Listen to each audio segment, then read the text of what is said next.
This is Middlesex Moments. I'm Jonathan Darby, Interim President of Middlesex Community College, and my guest today is Professor Judy Wallace. Now, I think I chose you for today because you've been a thorn in my side, you know. Tell me what you do here at Middlesex. Well, thank you for that honor, and thank you for asking me to be here. I'm actually a full professor here at Middlesex. Right. I teach anatomy and physiology, and I'm the coordinator of the radiology technology program here at Middlesex and at Middlesex Hospital. And of course, I was joking when I said thorn in my side, because you were the first person to invite me to an event when I came here. It was a wonderful event, a graduation. Tell me about it. It actually was the culmination of 27 months of hard work by the radiology students. You came to our graduation at the end of the summer, and it really was a beautiful event. It really was. And the hospital were represented, and there were parents there, and cheering family members. What kind of jobs do those students go to? Most of them will be working in different clinical settings, mostly at hospitals and doctors' offices and various clinics in the area. They'll be what we commonly call X-ray technicians, taking the various images that physicians need to make diagnoses. Now, when a person graduates with an associate's degree here in your field, what can they make on an annual basis? They're usually in the low to mid 40s to start, and of course that depends on where they work and the shifts that they have, because based on the hours that you're working, you know, radiology departments are open 24/7, so based on the times that they work, they can actually increase their income beyond that. So let's say 5 years out. Normally, what kind of salary might they make after 5 years? You know, certainly mid to upper 40s. And if they go on for, in the pathway for radiology, like MRI or CAT scan, they can make much more than that.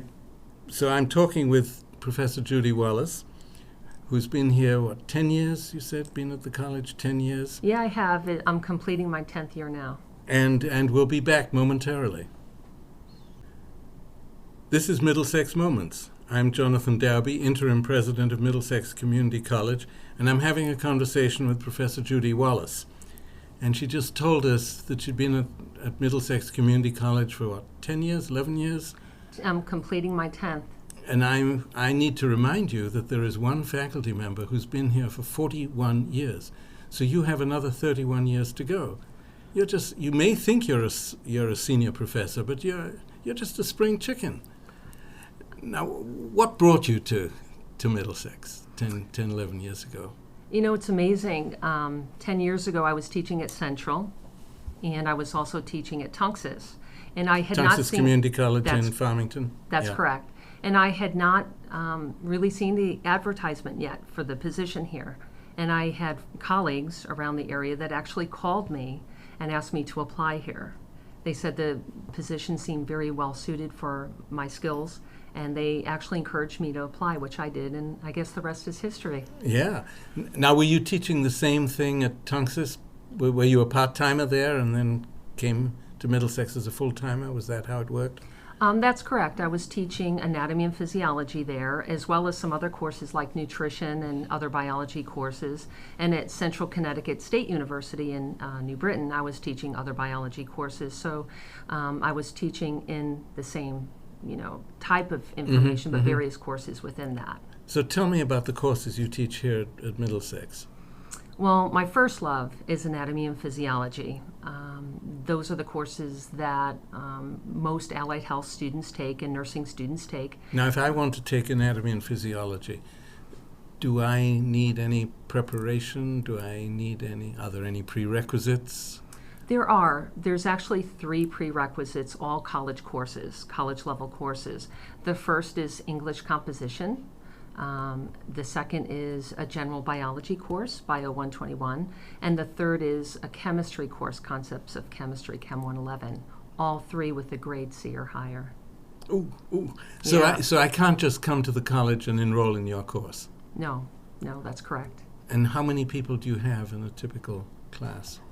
Our classes are maxed out at about 25, so they're nice and small. It's actually very good for students. The ratio of students to faculty is very strong. That's one of the selling features, I think, for community colleges. In rigorous courses, we actually have small classes, which helps the professor to get to know the students very well. There's no such thing as a class of 200 with a professor and the microphone at the front who never gets to know you and that kind of thing. Yeah, and that was my experience actually when I was an undergrad. You know, the classes were huge, especially the science classes. So I'm really comfortable and happy that we can offer this at Middlesex. So if I'm a student of an indeterminate age, shall we say I'm 40 or 50 or whatever. The non-traditional student. Non-traditional. Right. And I'm very non-traditional, but never mind that.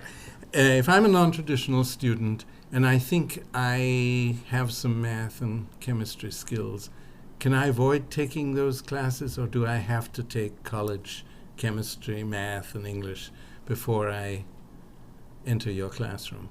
I get that question a lot, and you know, this is the way I answer it. First, not on my watch. You actually have to take the courses, but that's for a specific reason.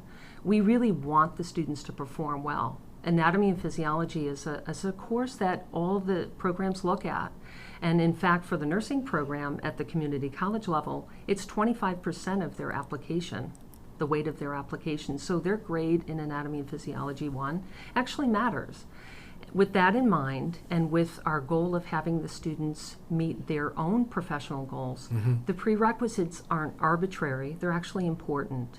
And so we really look closely at having the students be as best prepared as they can for the course. So if a person is listening and kind of intrigued but wondering whether they really can hack it, I suppose you would advise them to come to a community college, maybe take English and math to start with. They can do that as a part-time student, right? Yes. And then take chemistry, and then maybe come talk with you. And the biology class. And then then and come biology. Talk with me. But they can talk with Yeah. me beforehand, too, so that we can talk about the rigors of each of the courses that you just mentioned and how we can really complement their lifestyle so that they can get the best grades they can to move forward. So I'm talking with Professor Judy Wallace, and I give you her name in case anyone wants to call you as soon as they've heard this conversation. Because you're telling me I have to take chemistry and biology, but you're actually a very friendly person, looking at you across the table. Well, thank you. I appreciate that. Oh, yes. And this is a very friendly place. So are most of your students full-time right from the get-go, or are they part-time students? We actually get a blend. Each semester we offer 4 sections of anatomy and physiology. So in the fall we have 4, in the spring 4, and in the summer we actually have 2. We get a really large blend of students, both in age and abilities and actually their ability to commit to the classes. So some are part-time and some are full-time. Once they're enrolled in programs and matriculated in the various health career programs, they're full-time students.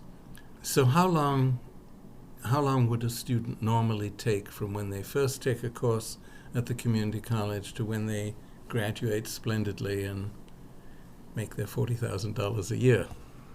The program itself in radiology is 27 months. And so with that in mind, you have to add probably another year onto that to go through all the prerequisite courses that they usually take. So it could take 3, maybe 4 years? Usually 3, but yeah, it can. It depends on the students where their starting points are.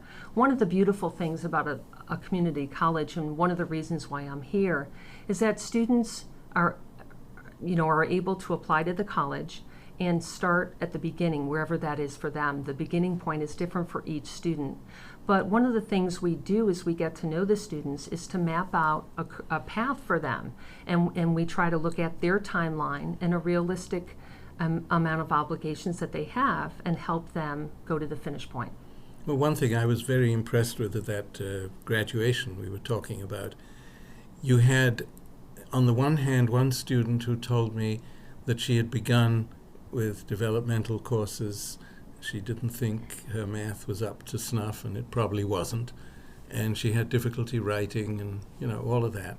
She did that for about a year, and then she took credit courses.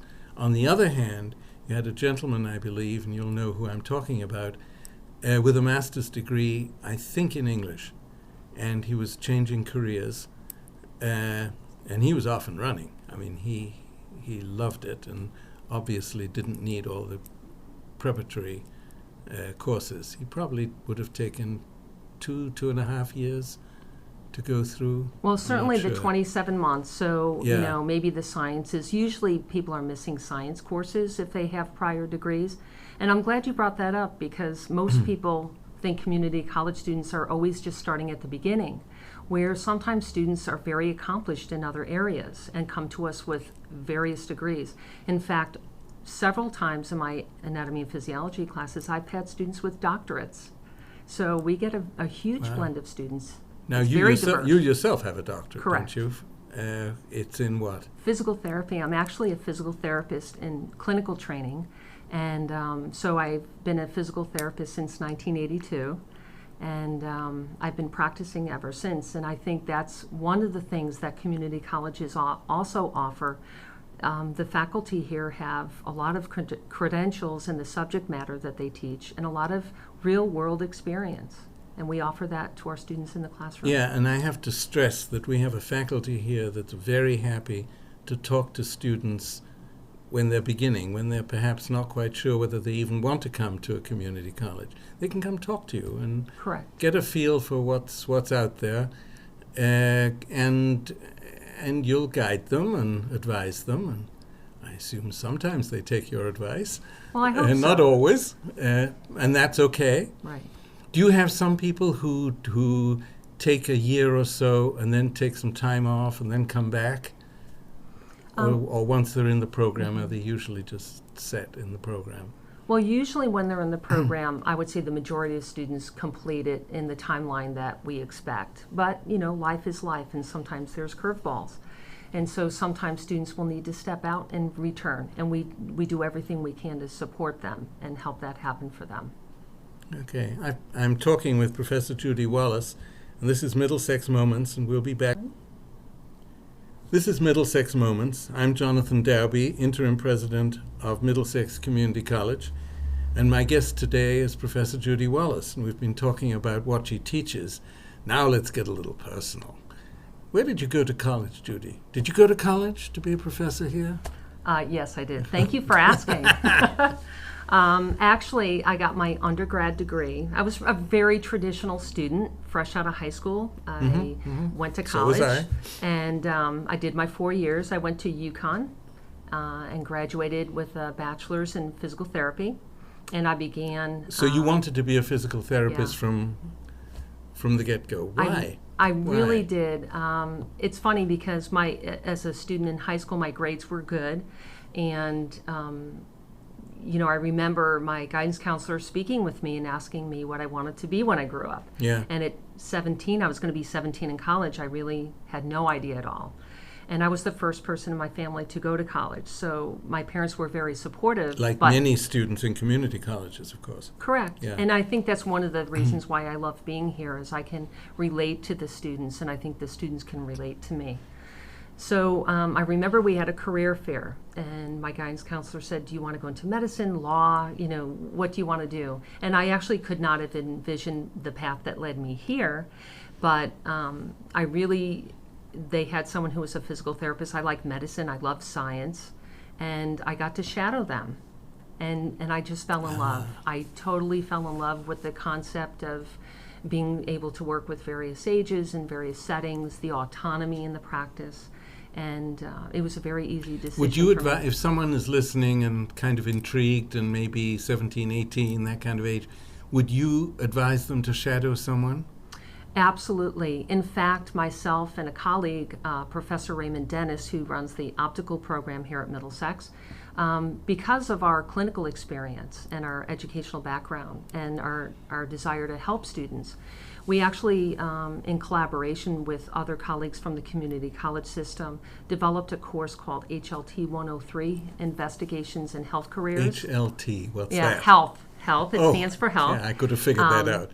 But as the title implies, Investigations in Health Careers, it's a course designed to help students investigate various health careers.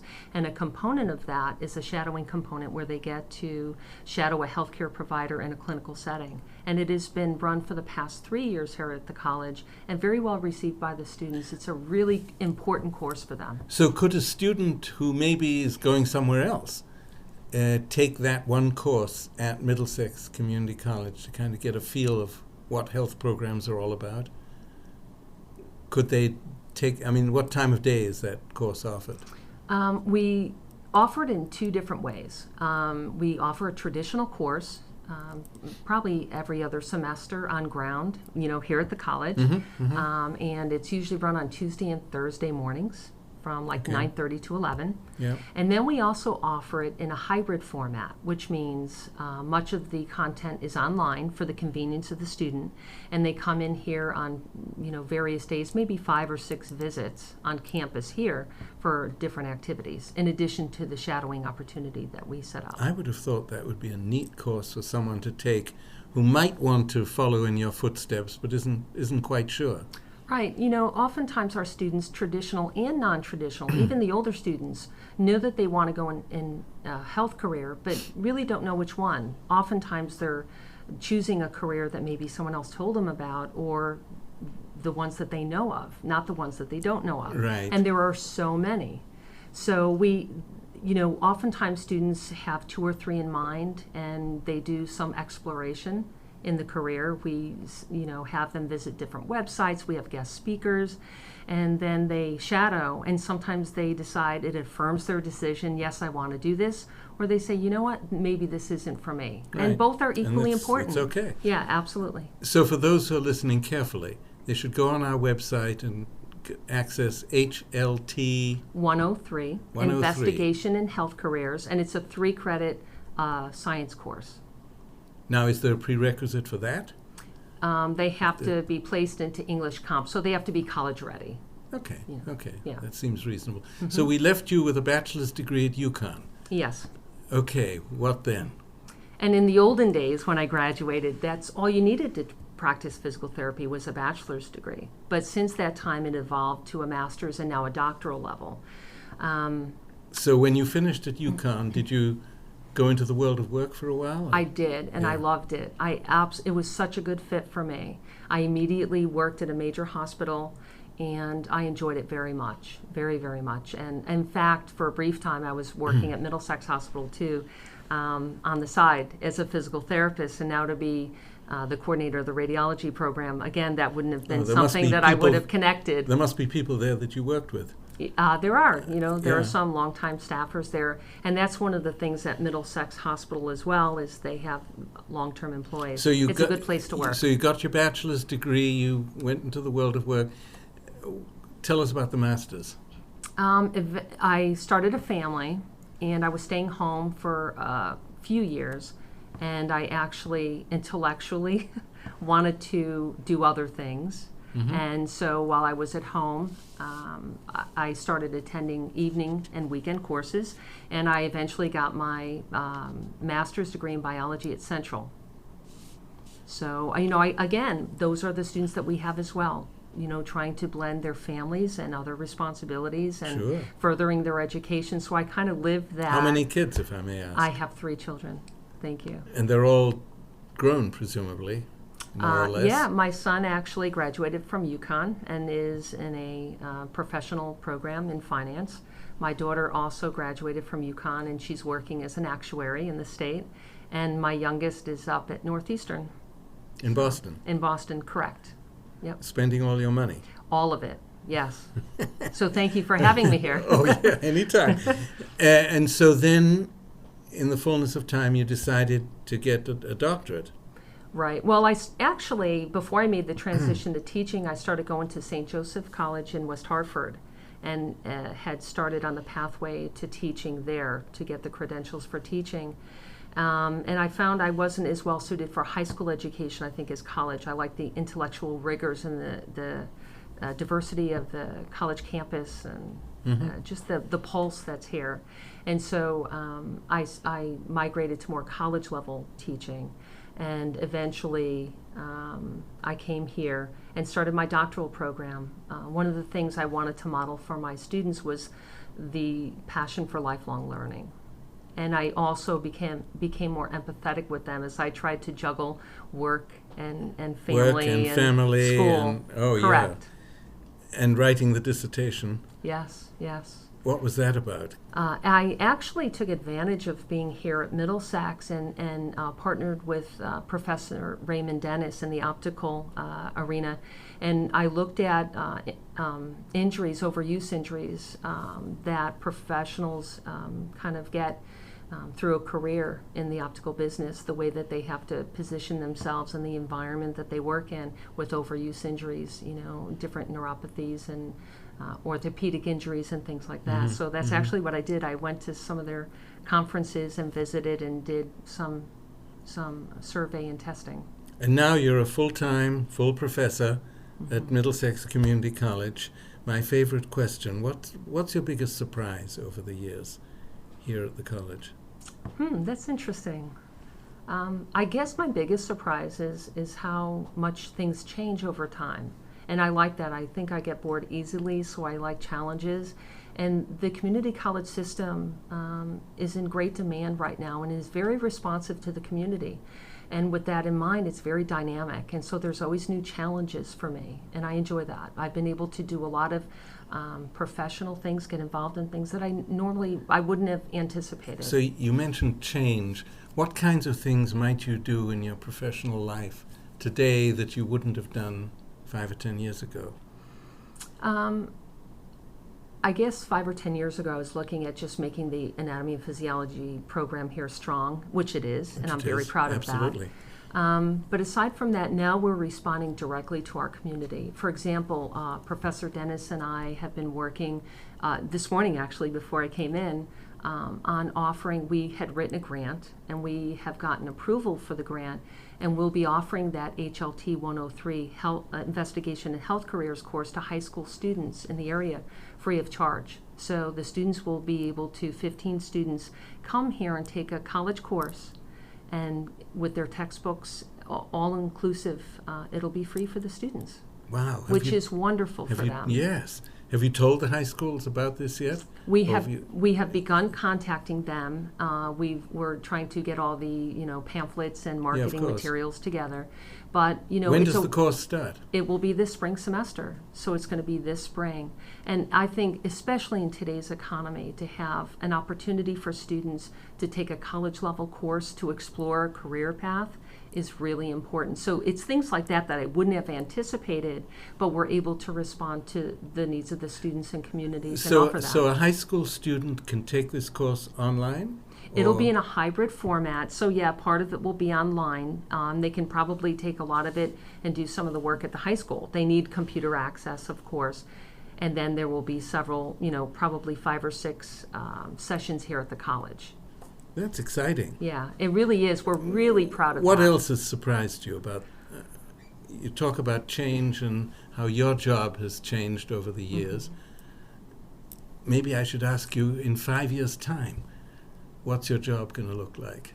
Well, it's kind of scary. I'm not sure. When I first started, things were pretty traditional, speaking in the classroom, chalkboard kind of lesson. And now with technology, we have to respond to technology, and it just allows you to do so many things. Each of the courses here at the college have an online shell that we can put materials to help students, both for remediation so they can improve their skills, and just for exploration, topics of interest.